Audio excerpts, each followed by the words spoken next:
വളരെ സങ്കടകരമായ നിമിഷങ്ങൾക്കാണ് കേരളം കഴിഞ്ഞ ദിവസങ്ങളിലും ഇന്നും ഒക്കെ തന്നെ സാക്ഷ്യം വഹിക്കുന്നത്. ഒരുതരി ശ്വാസമില്ലാതെ മണ്ണിൽ പൂണ്ടും മരത്തടികളിൽ ചുറ്റിപ്പിണഞ്ഞും പാറക്കല്ലുകളിൽ തലയിടിച്ചും കുത്തൊഴുക്കിൽ ഇല്ലാതായ മനുഷ്യജീവനുകൾ മാത്രം അവശേഷിപ്പിച്ച ഒരു ദുരന്തഭൂമി. തിങ്കളാഴ്ച രാത്രി 12:45 പുലർച്ചെ 4-നുമുണ്ടായ വൻ ഉരുൾപൊട്ടലിൽ ചൂരൽമലയും മുണ്ടക്കയും നാമാവിശേഷമായി. പിഞ്ചു പൈതങ്ങളെയും മാതാപിതാക്കളെയും സഹോദരങ്ങളെയും ജീവിത പങ്കാളികളെയും നഷ്ടമായവർ കൊടും തണുപ്പിൽ രാത്രിയിൽ കുന്നിൻ മുകളിലും ഉയർന്ന കെട്ടിടങ്ങളിലും കയറി നിന്ന് രക്ഷാമാർഗത്തിനായി നിലവിളിച്ചവർ, ഭൂമിയും വീടും വാഹനങ്ങളുമടക്കം ഒരായുഷ്കാലത്തെ സമ്പാദ്യമെല്ലാം ഒരു ഘോര രാത്രി ഇല്ലാതാക്കിയവർ ഇന്ന് 4-ാം ദിനത്തിലേക്ക് ഈ രക്ഷാപ്രവർത്തനം കടന്നിരിക്കുകയാണ്.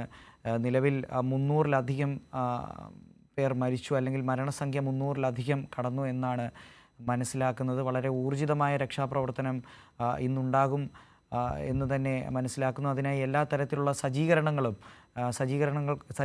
അവിടെ ഒരുങ്ങിക്കഴിഞ്ഞു. എല്ലാ തരത്തിലും ആളുകളെ, ഒരു ജീവൻ്റെ തുടിപ്പ് പോലും ഇനി അവശേഷിക്കുന്നുണ്ടെങ്കിൽ അതിനെ സംരക്ഷിക്കാനോ അതിനെ തിരികെ രക്ഷപ്പെടുത്തിയെടുക്കാനുള്ള എല്ലാ ശ്രമങ്ങളും ഇന്ന് നടക്കും. ഇപ്പോൾ അനൂപ് ചേരുന്നുണ്ട് വയനാട്ടിൽ നിന്നും.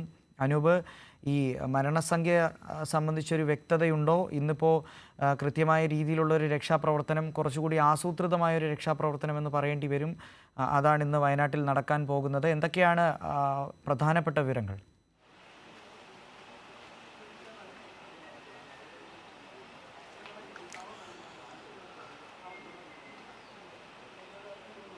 വയനാട്ടിലെ മഹാദുരന്തത്തിന് ശേഷം 4-ാം ദിവസവും തിരച്ചിൽ പുരോഗമിക്കുകയാണ്. അല്പസമയത്തിനകം ഔദ്യോഗികമായി തിരച്ചിൽ ആരംഭിക്കും.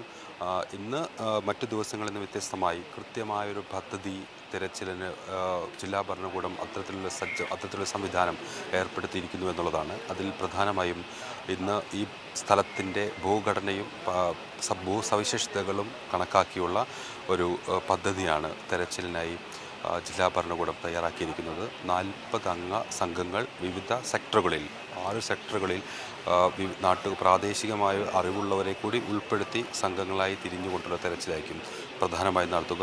6 സെക്ടറുകൾ, ദുരന്തബാധിത മേഖലകൾ അല്ലാതെ മറ്റ് അതിനോട് ചേർന്നിട്ടുള്ള സ്ഥലങ്ങൾ കൂടി ഉൾപ്പെടുത്തിയിട്ടുള്ള സെക്ടറുകളായി 6 സോണുകളായി തിരിച്ചാണ് പ്രധാനമായും തിരച്ചിൽ നടത്തുന്നത്.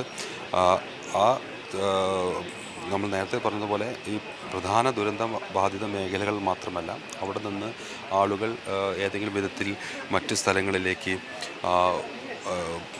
ഈ ദുരന്തത്തിൽപ്പെട്ട് മലവെള്ളപ്പാച്ചിലിൽ എത്തിപ്പെട്ടിട്ടുണ്ടെങ്കിൽ ആ സ്ഥലങ്ങൾ കൂടി കേന്ദ്രീകരിച്ചുള്ളൊരു പരിശോധനയായിരിക്കും പ്രധാനമായും ഇന്ന് നടക്കുക. ആ വിധത്തിലാണ് ഇന്ന്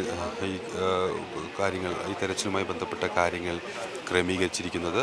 40 അംഗ ടീമുകൾ, അതിൽ ഫയർഫോഴ്സ് ഉണ്ട്, അതിൽ സേനാ വിഭാഗങ്ങളുണ്ട്, കോസ്റ്റ് ഗാർഡുണ്ട്, നേവിയും MAGയും ഉൾപ്പെടെയുള്ള ആളുകളെല്ലാം ഉൾക്കൊള്ളിച്ചുകൊണ്ട് ഇതുവരെ നടന്ന തെരച്ചിൽ ഓരോ സേനാ വിഭാഗങ്ങളും അവരുടെ ശേഷിയും സംവിധാനങ്ങളും ഉപയോഗിച്ച് നടത്തിയ പ്രത്യേക തെരച്ചിലുകളാണ്. എന്നാൽ ഇന്ന് അതൊരു കേന്ദ്രീകൃതമായൊരു സംവിധാനമായി മാറിയിരിക്കുന്നു. ഈ 40 പേരടങ്ങുന്ന സംഘത്തിൽ പ്രാദേശികമായി സ്ഥലപരിചയമുള്ള ആളുകളെ കൂടി ഉൾപ്പെടുത്തിയിട്ടുണ്ട്. അട്ടമലയും അതുപോലെ തന്നെ ആറന്മലയും ചേർന്നതാണ് ആദ്യത്തെ സോൺ. അത് ദുരന്തബാധിത മേഖലയ്ക്ക് തൊട്ട് ചേർന്നിട്ടുള്ളൊരു മലപ്രദേശമാണ്. മുണ്ടക്കൈ 2-ാമത്തെ സോണാണ്. പുഞ്ചിരിമറ്റം 3-ാമത്തെ സോണാണ്. വെള്ളാർമല വില്ലേജ് റോഡ് 4-ാമത്തെയും GHS വെള്ളാർമല 5-ാമത്തെ സോണും. അതോടൊപ്പം ഈ മൃതദേഹങ്ങൾ കൂടുതൽ കണ്ടെടുത്ത പുഴയുടെ അടിവാര പ്രദേശങ്ങൾ 6-ാമത്തെ സോണുമായി തിരിച്ചാണ് തെരച്ചിൽ നടത്തുന്നത്. ഈ പട്ടാളം, NDRF, അതുപോലത്തെ DSG, കോസ്റ്റ് ഗാർഡ്, നേവി ഉൾപ്പെടെയുള്ള അംഗങ്ങൾ ദിവസങ്ങളായി ഈ മേഖലയിലുണ്ട്. അവർ വീണ്ടും ഇത്തരത്തിൽ സംയുക്ത സേനയുടെ ഭാഗമായി ഇന്നു മുതൽ തിരച്ചിലിൽ പങ്കാളികളാവും. ചാലിയാർ കേന്ദ്രീകരിച്ച് ഒരു ശക്തമായ തിരച്ചിൽ നടത്തണം എന്നുള്ളൊരു അഭിപ്രായം കഴിഞ്ഞ ദിവസങ്ങളിൽ ഉയർന്നു വന്നിരുന്നു. ഈ ദുരന്തബാധിതരായിട്ടുള്ള ആളുകൾ, അല്ലെങ്കിൽ ഈ ദുരന്തത്തിൽപ്പെട്ട് വലിയ മലവെള്ളപ്പാച്ചിലുണ്ടായിട്ടുള്ള ആളുകൾ എത്തിപ്പെട്ട സ്ഥലമെന്ന രീതിയിലാണ് ഈ ചാലിയാർ പുഴയുടെ അടിവാര മേഖലകളിൽ വിശദമായ തെരച്ചിൽ നടത്തണം എന്നൊരു നിർദ്ദേശം ഉയർന്നത്. ഏതായാലും അത് കഴിഞ്ഞ ദിവസങ്ങളിലെല്ലാം നടന്നതാണ്. നമുക്കറിയാം, നിലമ്പൂർ മേഖലയിൽ നിന്നെല്ലാം നിരവധിയായ മൃതദേഹങ്ങൾ കണ്ടെത്തുകയും കഴിഞ്ഞ ദിവസങ്ങളിൽ അത് വയനാട്ടിലേക്ക് എത്തിക്കുകയും എല്ലാം ചെയ്ത സാഹചര്യം.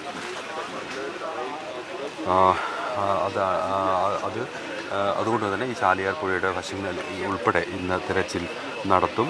ബെയിലി പാലത്തിൻ്റെ പണി കഴിഞ്ഞ ദിവസം പൂർത്തിയായതാണ് രക്ഷാപ്രവർത്തനത്തെ ഇന്ന് കൂടുതൽ ചലിപ്പിക്കുക, കൂടുതൽ ഊർജിതമാക്കുക. ഇതുവഴി 25 ആംബുലൻസുകൾ കടത്തിവിടും. മറ്റ് ആംബുലൻസുകൾ മേപ്പാടി പോളിടെക്നിക്കിൽ പാർക്ക് ചെയ്യുകയും ആവശ്യം വന്നാൽ ഈ ദുരന്തബാധിത സ്ഥലത്തേക്ക് എത്തുകയും ചെയ്യും. ഡൽഹിയിൽ നിന്നും ഡ്രോൺ ബേസ്ഡ് റഡാർ സിസ്റ്റം ഇന്ന് എത്തുമെന്നൊരു വിവരം ആർമി അറിയിച്ചിട്ടുണ്ട്. അങ്ങനെയെങ്കിൽ മണ്ണിനടിയിൽ പൊതിഞ്ഞു കിടക്കുന്നവരെക്കുറിച്ച് അല്ലെങ്കിൽ മണ്ണിനടിയിൽപ്പെട്ടവരെക്കുറിച്ചുള്ളൊരു വിവരശേഖരണം ആ രീതിയിൽ ഊർജിതമായി നടക്കുകയും ചെയ്യും. JCB, ഹിറ്റാച്ചി, കട്ടിംഗ് മെഷീനുകൾ എന്നിവ ഈ പ്രദേശത്തേക്ക് കൂടുതലായി എത്തിക്കാൻ ഉള്ളൊരു ശ്രമം കഴിഞ്ഞ ദിവസം നടന്നിരുന്നു. 15 JCBകൾ നിലവിൽ തന്നെ മേലെ ദുരന്തബാധിത സ്ഥലങ്ങളിൽ ഉണ്ട്. അത് കൂടുതൽ ആവശ്യമെങ്കിൽ കൂടുതൽ ഉപകരണങ്ങളിലേക്ക് എത്തിക്കും. ഏതായാലും 1200 പേരാണ് തെരച്ചിലിൽ കഴിഞ്ഞ ദിവസം പങ്കെടുത്തത്. അത് ഇന്ന് അല്പം വർദ്ധിക്കുകയും ചെയ്യും. എല്ലാ സേനകളും അവരവരുടെ ശേഷിയും സംവിധാനവും ഉപയോഗിച്ചാണ് ഈ തെരച്ചിലിൽ ഇതുവരെ പങ്കാളിയാവുന്നത്.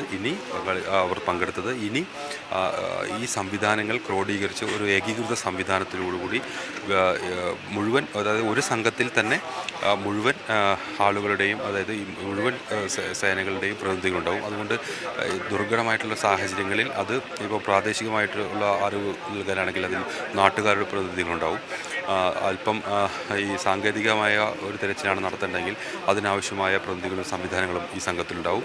ഇത്തരത്തിലാണ് ഈ സംഘങ്ങളെ പ്രധാനമായും സജ്ജീകരിച്ചിരിക്കുന്നത്. അതുകൊണ്ട് തന്നെ തിരച്ചിൽ വളരെ വേഗത്തിൽ ഊർജിതമായി നടപ്പാക്കാൻ സാധിക്കുമെന്നാണ് ജില്ലാ ഭരണകൂടത്തിൻ്റെ ദുരന്ത നിവാരണ അതോറിറ്റിയുടെ എല്ലാം പ്രതീക്ഷ. അതിന് മുന്നിൽ കണ്ടാണ് ഇത്തരത്തിലൊരു സംവിധാനം ഇന്നു മുതൽ ഒരുക്കിയിരിക്കുന്നത്. ഏതായാലും ഇതിൻ്റെ ജില്ലാതല അവലോകനവും മറ്റും നടന്നു വരികയാണ്. ഇതുമായി ബന്ധപ്പെട്ടുള്ള ഒരു കൺട്രോൾ യൂണിറ്റ് തന്നെ ഈ ചൂരൽമലയിലെ ദുരന്തബാധിത സ്ഥലത്ത് സജ്ജീകരിച്ചിട്ടുണ്ട്. അതുകൊണ്ട് അത്തരത്തിലുള്ള പ്രവർത്തനങ്ങളുമായി ബന്ധപ്പെട്ടുള്ള വിവരങ്ങൾ അതേസമയം തന്നെ ഈ സ്ഥലത്തേക്ക് എത്തുകയും ആ വിവരങ്ങൾ കൈമാറുകയും ആവശ്യമായ മുൻകരുതലും മുന്നൊരുക്കങ്ങളും ആ രീതിയിൽ നടത്താനെല്ലാം ഈ ഒരു സംവിധാനം വഴി സാധിക്കുമെന്നാണ് പ്രതീക്ഷിക്കുന്നത്. ഏതായാലും ഇന്നത്തെ ഏറ്റവും പ്രധാനപ്പെട്ട പ്രത്യേകത അവിടേക്കുള്ള യാത്രാ സംവിധാനം സുഗമമായി എന്നുള്ളതാണ്. നേരത്തെ വലിയ പ്രതിസന്ധി നേരിട്ട ഈ ചൂരൽമലയിൽ നിന്നും മുണ്ടക്കയിലേക്ക് എത്താനുള്ള ഒരു പ്രായോഗിക വളരെയധികം ബുദ്ധിമുട്ടുകൾ സൃഷ്ടിച്ചിരുന്നു. അതുകൊണ്ട് തന്നെ അവിടേക്ക് യന്ത്രസാമഗ്രികൾ ഉൾപ്പെടെ എത്തിക്കുന്നതിൽ ആദ്യഘട്ടങ്ങളിൽ വലിയ ബുദ്ധിമുട്ട് നേരിട്ടിരുന്നു. ഏതായാലും അത് പരിഹരിക്കാനായി എന്നുള്ളത് വലിയ ആശ്വാസകരമായൊരു കാര്യമാണ്. അങ്ങനെയെങ്കിൽ ഇന്ന് കൂടുതൽ വാഹനങ്ങൾ ഈ താൽക്കാലിക ബെയിലി പാലം വഴി അവിടേക്ക് എത്തുന്ന സാഹചര്യമുണ്ടാകും. കൂടുതൽ രക്ഷാപ്രവർത്തകരെ സുഗമമായി എത്തിക്കാനും മറ്റും അതിന് സാധിക്കുകയും ചെയ്യും. ഏറ്റവും പ്രധാനപ്പെട്ട മറ്റൊരു കാര്യം ഈ കാണാതായിട്ടുള്ള ആളുകളെ സംബന്ധിച്ചുള്ള വിവരശേഖരണമാണ്. അത് പ്രായോഗികമായി ഒട്ടേറെ ബുദ്ധിമുട്ടുകൾ ആ ഘട്ടത്തിൽ നേരിട്ടിരുന്നു. എത്ര പേർ ഈ ദുരന്തത്തിൽ ഉൾപ്പെട്ടു എന്നതിനെ സംബന്ധിച്ച് ഒരു അനുമാനം, ഒരു ധാരണ ആദ്യഘട്ടങ്ങളിൽ നമുക്ക് ഒരു വ്യക്തതയില്ലായിരുന്നു. അത് ഈ ദുരന്തത്തിൻ്റെ ആഘാതം അത്രയും വിപുലവും വ്യാപ്തിയേറിയതുമായത് കൊണ്ടാണ് അത്തരത്തിൽ ഉള്ള സംവിധാനം. അതുകൊണ്ട് തന്നെ ഈ വിവരശേഖരണം ഇക്കാര്യത്തിൽ വളരെ പ്രധാനപ്പെട്ടതാണ്. വിവരശേഖരണം നടത്തുക എന്നുള്ളത് ഇനി എത്ര പേർ ഈ ദുരന്തത്തിൽ അകപ്പെട്ടിട്ടുണ്ട്, രക്ഷിക്കേണ്ടതുണ്ട്, ഏത് വിധത്തിൽ അവർ ഈ ദുരന്തത്തിൽ ഉൾപ്പെട്ടു എന്നതെല്ലാം മനസ്സിലാക്കണമെങ്കിൽ വിവരശേഖരണം അതിപ്രാധാന്യമുള്ളതാണ്. അതുകൊണ്ട് തന്നെ ആ വിവരശേഖരണത്തിനായി പ്രത്യേക സജ്ജീകരണം ജില്ലാ കളക്ടറേറ്റിൽ കഴിഞ്ഞ ദിവസം മുതൽ പ്രവർത്തിച്ചു തുടങ്ങി. കഴിഞ്ഞ ദിവസം ആദ്യഘട്ടം മുതൽ തന്നെ പ്രാദേശികമായി പ്രവർത്തിച്ചു തുടങ്ങി. പിന്നീട് അതൊരു ഏകീകൃത സംവിധാനത്തിലൂടെ നടന്നു. ഇപ്പോൾ ഒരു ചൂരൽമലയിൽ ഉൾപ്പെടെ ഈ വിധത്തിലൊരു സംവിധാനം വിവരശേഖരണത്തിനായി മാത്രം പ്രവർത്തിച്ചു വരികയാണ്. അങ്ങനെയെങ്കിൽ ഇന്ന് വൈകിട്ടോടുകൂടി തന്നെ നമുക്ക് ഇക്കാര്യത്തിൽ ഒരു വ്യക്തമായ ഒരു സാഹചര്യം അല്ലെങ്കിൽ ഒരു വ്യക്തമായൊരു വിവരം ജില്ലാ കളക്ടറേറ്റിൽ നിന്ന് ലഭ്യമാവും എന്നാണ് പ്രതീക്ഷിക്കുന്നത്. തെരച്ചിലിന് സാങ്കേതികമായി ബുദ്ധിമുട്ട് സൃഷ്ടിക്കുന്നത് പ്രതികൂല കാലാവസ്ഥയാണ്. ഇന്ന് രാവിലെ മുതൽ ശക്തമായ മഴ പ്രദേശത്ത് പെയ്യുന്നുണ്ട്. അതുകൊണ്ട് തന്നെ പുഴയിലെ ജലനിരപ്പ് ഉയർന്ന തോതിലാണ്. മേലെ മുണ്ടക്കയിലും പുഞ്ചിരിമറ്റത്തും അട്ടമലയിലുമെല്ലാം തെരച്ചിലിന് പ്രായോഗികമായ തടസ്സങ്ങൾ സൃഷ്ടിക്കുന്നത് ഇത്തരത്തിൽ കനത്ത മഴയും മറ്റുമാണ്. കഴിഞ്ഞ ദിവസം രാത്രിയും അത്തരത്തിലുള്ള സാങ്കേതിക ബുദ്ധിമുട്ടുകൾ കനത്ത മഴ പെയ്തതിനെ തുടർന്നുണ്ടായി. ഇന്നും രാവിലെ മുതൽ ശക്തമായ മഴ പെയ്യുന്ന സാഹചര്യത്തിൽ ജാഗ്രതാ നിർദ്ദേശങ്ങൾ ഉൾപ്പെടെ ഈ സ്ഥലത്ത് നിലനിൽക്കുന്നുണ്ട്.